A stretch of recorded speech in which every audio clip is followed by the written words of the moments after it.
જેટલી સેવા થાય અને આપણી સેવા પ્રભુ સ્વીકારી રહ્યા છે, એનું પ્રમાણ શું કે મારી કરેલી સેવા પ્રભુ સ્વીકારે છે?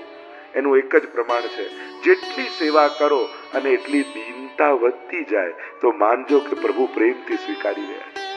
જેટલું દૈન્ય વધે, બે વસ્તુ કૃપા કરીને પ્રભુ આપતા હોય છે, એક દીનતા અને બીજો વિરહ.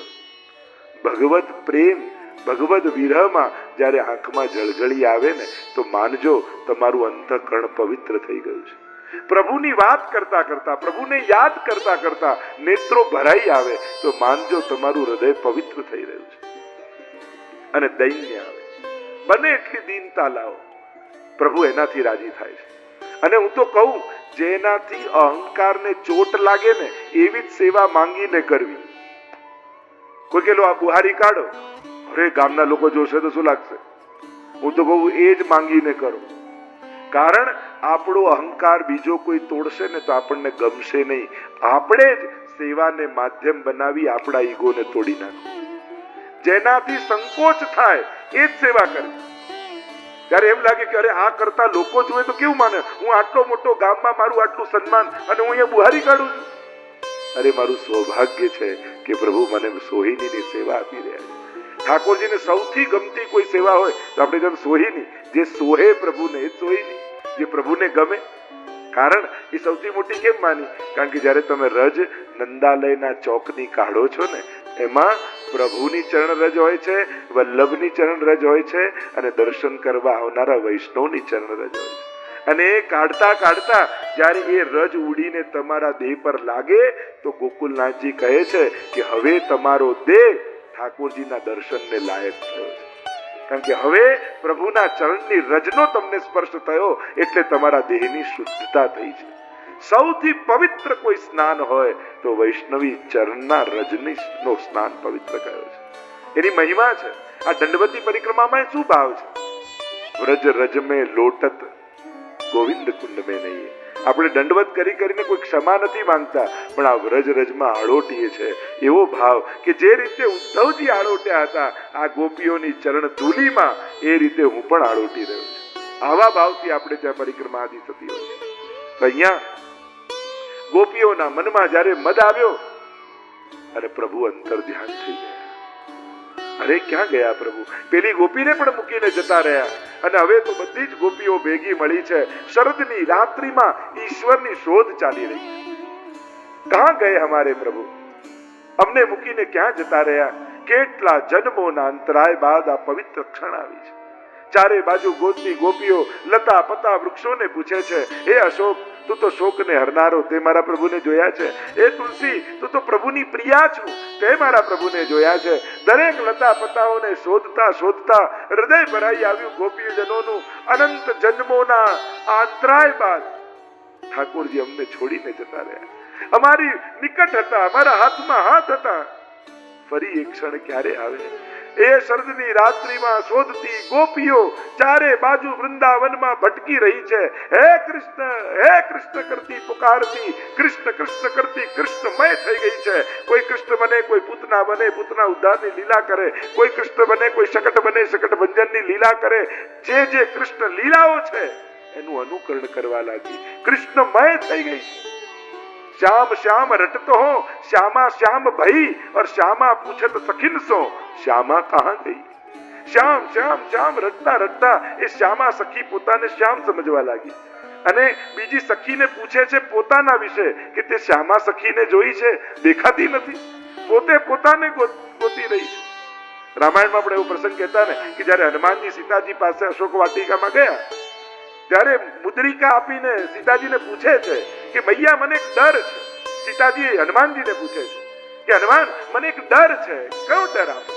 ડર એ છે કે હું આખો દિવસ રામ રામ રામ રામ રામ રામ રામ રામ રામ રામ રામ કર્યા કરું.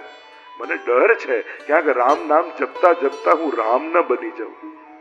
તો આપ રામ બની જાઓ તો આપને વાંધો શું છે? તો કહ્યું કે એમ વાંધો બીજો કાંઈ નહીં, પણ જો હું રામ બની જાઉં તો મારો રામ સીતા વગર કેમ જીવશે? એ સીતા વગર રહી કેમ શકશે? હનુમાનજી કે ચિંતા ન કરો, ત્યાં સીતા સીતા ચાલુ છે. આપ રામ થશો તો રામ સીતા બની જશે. અમારા માથે તો બંનેની અખંડ જોડી રહેશે. અહીંયા ગોપીઓ ચારે તરફ ગોતતી પરમાત્માને, મારો શ્યામ. મહાપ્રભુજી સુબોધનીમાં સમજાવે, જયતી ક્રિયાપદ છે, શરૂઆત એનાથી ન થાય, પણ ગોપીઓએ મંગલાચરણ કર્યું છે. પ્રભુ વૈકુંઠાદ અધિકમ જયતી, જ્યારથી આ બ્રજમાં પ્રગટ થયા છો, જ્યારથી આ વ્રજ વૈકુંઠ કરતા પણ અધિક શોભી રહ્યું છે. સ્વયં લક્ષ્મીજી વૈકુંઠ છોડી શ્રેયસ ઇન્દિરા શશ્વદત્ત રહી લક્ષ્મીજીએ વ્રજમાં નિવાસ કર્યો છે. હે દૈત દયાલુ દૃશ્યતામ, પ્રગટ હો જાઈએ. દીક્ષુ તાવકા, અમે તમારા છીએ, તમારા માટે જીવીએ છીએ, તમારે કારણે છીએ, અને તમારે કારણે જેણે પ્રાણોને ધારણ કર્યા છે એવા અમે આપને ચારે ઓર શોધી રહ્યા છીએ. તાજા ખીલેલા કમળો હોય, એની લાલીમાં અલૌકિક હોય, અને એને જેણે હરી લીધી છે એવા આપને નેત્રો, અને નેત્રોથી બાકી ચિતવન કરી જ્યારે આપ અમારી ઓર નિહારો, ત્યારે અમને એમ લાગે કે આ નેત્ર નેત્ર નથી પણ બાણ છે. આપ બાણ છોડી અમારા હૃદયને વીંધી રહ્યા છો એવું લાગે. ગોપીઓ કહે, આપે અમારી ક્યાં ક્યાંથી રક્ષા કરી? એ વિષવાળા જળમાં, એ પ્રભુ આપે એ વર્ષાથી, એ પવનથી, અનેક સ્થાનેથી આપે અમારી રક્ષા કરી છે, તો હવે મારવા કેમ બેઠા છો? આગળ ગોપી કહે, અમે આપને ઓળખીએ છીએ પ્રભુ, આપ કોઈ સાધારણ, કોઈ નંદ યશોદાના પુત્ર નથી, પણ આપ તો સમસ્ત દેહધારીઓના અંતરદૃષ્ટા છો. અને એમ કહેતા ગોપીઓ ગાન કરતા બોલી, આપ કેવલ નંદ યશોદાના પુત્ર નથી, સમસ્ત દેહધારીઓના અંતરદૃષ્ટા છો.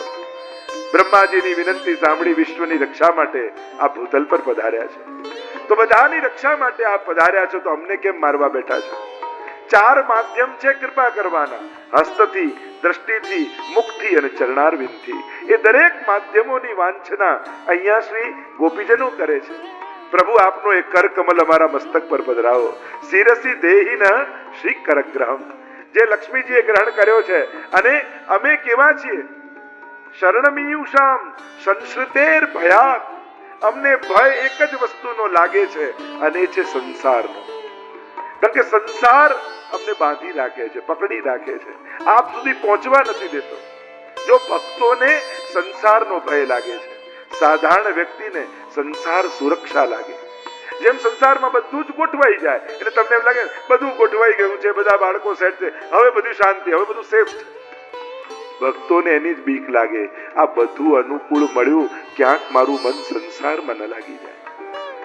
જેને ભગવાનમાં પ્રેમ પ્રગટે ને એને સંસારનો ભય લાગવા માંડે. જેમ કોઈ કન્યા હોય, એ પાસ કરીને કોલેજમાં આવી, અને કોલેજમાં પહેલો દિવસ એને કોલેજમાં જવો છે, એટલે પહેલી વાર કોલેજમાં જાય, થોડોક ડર એને લાગે. પપ્પા તમે મૂકવા આવો ને, બેનપણીઓને ફોન કરે કે આપણે બધા ભેગા જઈશું, અને બધા હોય તો એને સેફ લાગે, સુરક્ષિત લાગે. અને પહેલા દિવસે પપ્પા સાથે જનારી કન્યા 1 વર્ષ કોલેજમાં થયું અને એને કોઈની જોડે પ્રેમ થઈ જાય, તો એને એમ થાય આજે પપ્પા ના આવે તો સારું, આજે બેનપણી ના આવે તો સારું. જે સુરક્ષા આપતા હતા, પ્રેમ થયા પછી એ જ બંધન લાગવા માંડ્યા. એમ જ જે સંસાર સુરક્ષા આપતો હતો, ભગવાનમાં પ્રેમ પ્રગટ્યા પછી એ જ બંધનકારક લાગવા માંડ્યો. જાકો મન લાગ્યો ગોપાલ સો, તાહી ઓર કેસે ભાવેરી. અહીંયા ગોપીઓ કહે, સંસારના ભયથી આપના શરણમાં આવ્યા છીએ. એક એક ઘટનાઓને સ્મરણ કરતા ગોપીઓ ગોપી ગીતમાં ગાન કરતા કરતા કહે, પ્રભુ આપના એ ચરણારવિંદ અમારા હૃદય પર પધરાવો, કારણ કે આપના ચરણ કેવા છે. ગાન કરતા ગોપીઓ બોલી, અમારા હૃદય પર પધરાવો. તૃણચરાનુગમ પ્રણત દેહિનામ પાપકર્ષણમ. ગોપી અને પ્રભુ વચ્ચે સંવાદ થાય છે. ગોપીઓ કહે, ચરણ હૃદયમાં પધરાવો. અરે મારા ચરણે સ્ત્રીને સ્પર્શ કેમ કરાऊं? तो कहूं श्री निकेतनम, क्या लक्ष्मी जी स्त्री नहीं है? उनको आप स्पर्श करा सकते हो तो हमें क्यों नहीं? अरे लक्ष्मी जी तो चतुर है, तुम तो मूढ़ हो. तो गोपियों ने कहा तृणचरानुगम, क्या इन तृणचरों से भी हम मूढ़ हैं क्या? अरे मेरे चरण कोमल है, तुम कठोर हो. तो कहा फणी फणार्पितम, કાલીય નાગની ફણા ઉપર પધરાવી શકો તો અમારી પર કેમ નહીં? પણ તમારા હૃદયમાં પાપ છે, અહંકાર છે. ગોપીઓ કે એટલે જ તો કહી કે પધરાવો, કારણ આપના ચરણ કેવા છે. પ્રણત દેહી નામ પાપ કર્ષણ, जो एक बार प्रणत होता है उनके सभी पापों का कर्षण कर लेते हैं. ऐसे आपके चरणारविंद हैं, इसलिए तुम मांगती हैं कि आपके चरणों का स्पर्श हो. गोपियों एक एक घटनाओं ने लीलाओं ने याद करता करता कहवा लागी, प्रभु चलसी यद व्रजान चारयन पशुन नलिन सुंदरम नाथ ते पदम. आप कोमल चरणारविंद થી વ્રજમાં ગૌચારણ કરવા પધારો, ત્યાં કાંટા કાંકરા આપના ચરણમાં વાગતા હશે, આપના તો ચરણમાં વાગે, અમારા તો હૃદયમાં વાગે છે, કારણ કે ચરણારવિંદ અમે અમારા હૃદયમાં પધરાવ્યા છે. યશોદાજીને બધી ગોપીઓ ભેગી મળીને કહેવા આવી, અરે યશોદા, તું લાલનનું ધ્યાન નથી રાખતી, કેમ શું થયું? આ કુલા પગે જાય છે વનમાં, એને શ્રમ પડતો હશે, મોજડી તો પહેરાવો. યશોદાજી રક્ત જડિત મોજડી બનાવી અને લાલનને પહેરાવવા માટે બોલાવ્યા. લો આ પહેરો. તેના માટે કે વ્રજમાં જજો પહેરીને. ઠાકોરજી તો મોજડી ઉપાડીને ગૌશાળામાં ગયા, ગાયના પગમાં પહેરાવા લાગ્યા. ગાયને પહેરાવે કાઢી દે, પહેરાવે કાઢી દે. યશોદાજી હસીને કે ગાય કોઈ મોજડી પહેરતી હશે? લાલન બોલ્યા, જો ગાય ખુલ્લા પગે જાય તો આ લાલન પણ ખુલ્લા ચરણાર વિનતી જશે. હું તો ગોપાલ છું, ગાયોની રક્ષા માટે આવ્યો છું, આ ભૂમિને પાવન કરવા માટે આવ્યો છું. હે પ્રભુ, એક એક ઘટના અને પ્રસંગોને યાદ કરતા ગોપી કહે, પ્રભુ આપનું એકાંતિક સંભાષણ, આપનું એ મંદ મંદ હસવું, આપનું એ વિશાળ વક્ષસ્થ, અનેક પ્રકારે જે સંયોગમાં સુખ આપતા હતા એ જ વિપ્રયોગમાં દુઃખના કારણ બન્યા છે. અનેક પ્રકારે ગોપીજનો સ્મરણ કરતા કરતા પ્રભુને યાદ કરતા કહે, જ્યારે દિવસના અંત સમયમાં ગાયોને ચરાવીને આપ ગોકુળ પધારો અને એ સમયનું સ્મરણ કરતા ગોપીઓ ગાય, गोरज छूरित श्यामल अंग, गोरज से मंडित आपका श्रीअंग है, केश बिखरे हुए हैं, गायों को लेते हुए चराते हुए जब आप पधारते हो ना, तब हम लोग खड़ी हो जाती है आपका दर्शन करने के लिए. અને એ દર્શન કરતી સમયે આ પાપણ બંધ થાય ને, ત્યારે પાપણ બનાવનારો બ્રહ્મા પણ અમને જડ લાગે છે. ચાર મસ્તક છે પણ બુદ્ધિ નથી કે શું? કારણ કે ભગવત દર્શનની આવી લાલસા આપી તો આ પાપણ કેમ આવી? કારણ કે એ પાપણ બંધ થાય એટલો સમય પણ અમને ત્રુટિર યુગાયતે ત્વામ અપશ્યતામ, યુગ વીતી ગયો હોય એટલો લાંબો અમને લાગે છે. આવા વિરહની ઉત્કટ દશા અને અવસ્થા અમારી થઈ ચુકી છે. ब्रज में विरह चार प्रकार, नंददास जी कहते हैं 4 प्रकार के विरह गोपियां अनुभव करती हैं, पलकांतर, वनांतर, देशांतर और प्रत्यक्ष विरह. यहाँ गोपियां अपने विरह का प्रदर्शन वर्णन करती हैं અને આમ ગાન કરતા કરતા ગોપીઓ કહેવા લાગી, પતિ સુતાન વયદ ભ્રાતૃ બાંધવા નતિ વિલંઘ્યતે ત્યચ્યુતા ગતા ગતિ વિદસ્તદવોદ ગીત મોહિતા ગીતવ યોષિત કસ્ત્યજે નિશી. બધું જ છોડી આપના ચરણ અને શરણમાં આવ્યા છે. વ્યક્તિઓને મૂક્યા છે, વૃત્તિઓ લઈને આવ્યા છે. આપ મારો સ્વીકાર કરો પ્રભુ, અનંત જન્મોની આ પ્રતીક્ષાનો અંત લાવી દો. બ્રહ્મ સંબંધમાં આપણે બોલીએ છીએ ને, ભગવાન કૃષ્ણથી વિકુટા પડે હજારો જન્મોનો અંતરાય થયો છે. એવો જ અંતરાયનો તાપ ગોપીઓ અનુભવ કરી રહી છે. બોલતા બોલતા વાણી રૂંધાઈ, ભાવ શબ્દમાંથી અશ્રુ બનીને વહેવા લાગ્યા. इति गोप्य प्रगायन्त प्रलपन्तश्च चित्रधा रुरुदुः सुस्वरम રાજન. કૃષ્ણ દર્શન લાલસા. રડે છે ગોપીઓ, કારણ સંસાર નથી, કારણ ભગવાન છે. કૃષ્ણ દર્શનની લાલસાથી ગોપીઓ રડી રહી છે. અને એટલે સુખદેવજીને રડવું પણ સુસ્વરમાં લાગ્યું, કારણ એ રડવામાં પણ સ્વર હતો પ્રભુની ભક્તિનો, પ્રભુના અનુરાગનો, ભગવાનને મેળવવાનો. સંસાર માટે તો ખૂબ રડ્યા. વૈષ્ણવો, ક્યારેક ભગવાન માટે આંખમાંથી બે ટીપા પાડીને જોજો. રોને સે ઓર ઇશ્ક में बेबाक हो गए, धोए गए इतना कि बस पाक हो गए. જ્યારે હૃદયમાંથી એ તાપ અને આર્તનાદ ભગવાનને મળવાનો નીકળે છે ને, અને ત્યારે એ ભાવ જ્યારે અશ્રુ બનીને છલકાય છે અને એના જ્યારે બે ટીપા હૃદય પર પડે ને, જન્મ જન્માંતરના કલ્મશો ધોવાઈ જાય છે. અને ત્યાં જ્યારે જોયું પ્રભુએ કે હવે મદ ગયો, મહાપ્રભુજીએ કાલિકા લખી, નહીં સાધન સંપત્ત્યા હરિતુષ્યતિ કશ્ચિત ભક્તાનામ દૈન્યમે વૈકમ હરિતોષણ સાધનમ. પ્રભુ બીજા કોઈ સાધનથી પ્રસન્ન થતા નથી. પ્રસન્ન કરવાનું એક જ કારણ, ભક્તની દીનતા, નિસ્સાધનતા. જ્યારે ભક્તોને નિસ્સાધન જોયા, પ્રભુને થયું કે ઘાટ તો હતો ઘડાનો, પણ કાચો હતો. જો રસદાન કરત તો સરી જાત, પણ અગ્નિમાં જેમ પકવીને પાકો થઈ જાય, એટલે કે ઘાટની સાથે પાત્રતા પણ આવી જાય. अब गोपियों में पात्रता आ गई है, अब रसदान करना है। और उसी समय प्रभु गोपियों परिक्रमा प्रकट थया। तासामाविर्भूत चौरी स्वयमान मुखाम्बुजः पीतांबर धरस्तग्वी साक्षात मन्मथ मन्मथ। कामदेव ने मथनारा परमात्मा गोपियों परिक्रमा प्रकट थया। જ્યાં ગોપીઓએ જોયા, દોડી છે ગોપીએ, કોઈ ચરણ પકડ્યા, કોઈ હસ્ત પકડ્યા, કોઈએ પાલવ પાથર્યા, પ્રભુ બિરાજમાન થયા, પ્રશ્નોત્તરી થઈ છે। પ્રભુ ત્રણ પ્રકારના લોકો હોય, ત્રણમાંથી આપ કેવા? એક છે પ્રેમ કરે ને પ્રેમ કરે, બીજા છે ન પ્રેમ કરે છતાંય પ્રેમ કરે, ત્રીજા છે કોઈને પ્રેમ ન કરે। આપ ત્રણમાંથી કયા? પ્રભુ કહે પ્રેમ કરે ને પ્રેમ કરે તો સ્વાર્થી, હું સ્વાર્થી નથી। ન પ્રેમ કરે છતાંય પ્રેમ કરે તો મા બાપ। બાળકો વડે પ્રેમ તોડી દે, મા બાપનો પ્રેમ ક્યારેય જતો નથી હોતો। અને ત્રીજા કોઈને પ્રેમ ન કરે, હું તો કલ્પ વૃક્ષની ભાંતિ છું, જે જેવો ભાવ લઈને આવે એવા ભાવને હું પૂર્ણ કરું છું। એક વાર મળીને એટલા માટે જતો રહું છું, જેમ કોઈ ધનવાન વ્યક્તિ હોય અને એનું ધન જો હરાઈ જાય તો એનું ચિત્ત ધનમાં જ લાગેલું રહે। એક વાર મારો આસ્વાદ કોઈ કરી લે, પછી એને સંસાર આકર્ષણ નથી કરી શકતો, પછી એની ગતિ રતિ મતિ કેવલ હું જ બની જાઉં છું।